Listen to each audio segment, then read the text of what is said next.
Sakhelene simuntu munye sisoka amandebele amaZulu, Maswazi, Maxhosa, Mapedi, Batswana nangibalanga ngisho nabalobethu. Thina kuhle kuhle imvelaphi yethu thina abantu abanzima bala eNingizimu Afrika. Sibuya eNorth East Africa. Okay.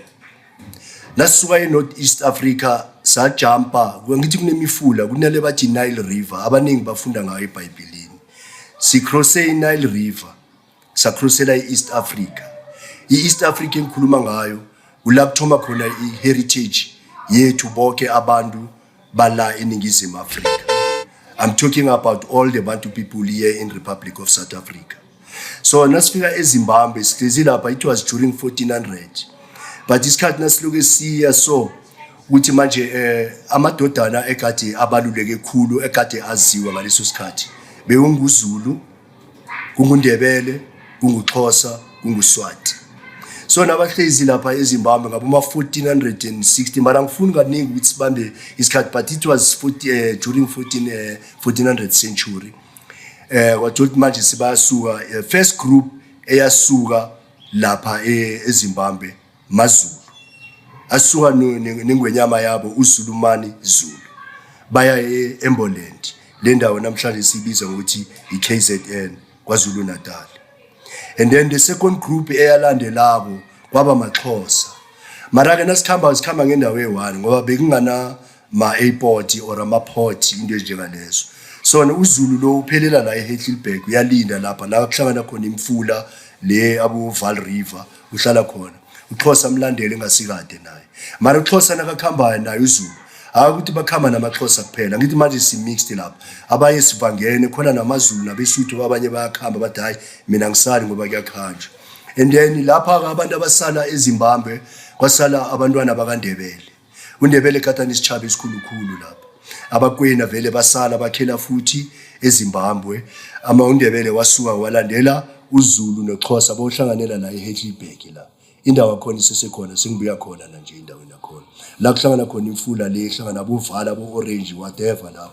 Ya so kulapho sahlangana khona kwathi nakulapho la wa decide khona kuZulu ukuthi nawe uya eEmboland eNatal lese kuyiKZN namhlanje. And then uXhosa yena wasuka wakhamba waya eKoloni bathi Transkei namhlanje sekuyi-Eastern Cape. And then uNdebele ke yena ke wasalela la futhi usala between iBloemfontein, Northwest neMpumalanga kusho neGauteng. Lezo ndawo bebazibiza ngokuthi iTransvaal. And then kune half eOrange Free State khona lapho kule Transvaal. So uNdebele nguye weza la. Mara uNdebele nakeza la uza nemizi eyi-8.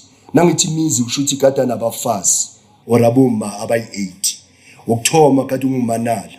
Namhlanje sithi abantu bakhona bakaMabhela iNdebele. And then wesi-2 kube nguNzunza. Kulangwela ngaphasi kwakhe uNzunza kwaMahlangu.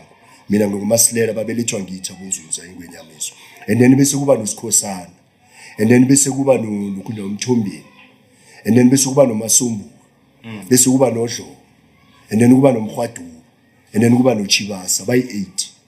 And then lapho ke ngifuna ngiyindlale wonke umuntu akuzwe lokuthi nasikhuluma njalo kwaba nesikhathi lapho manje sikulela ilokhu njani manje iThrone.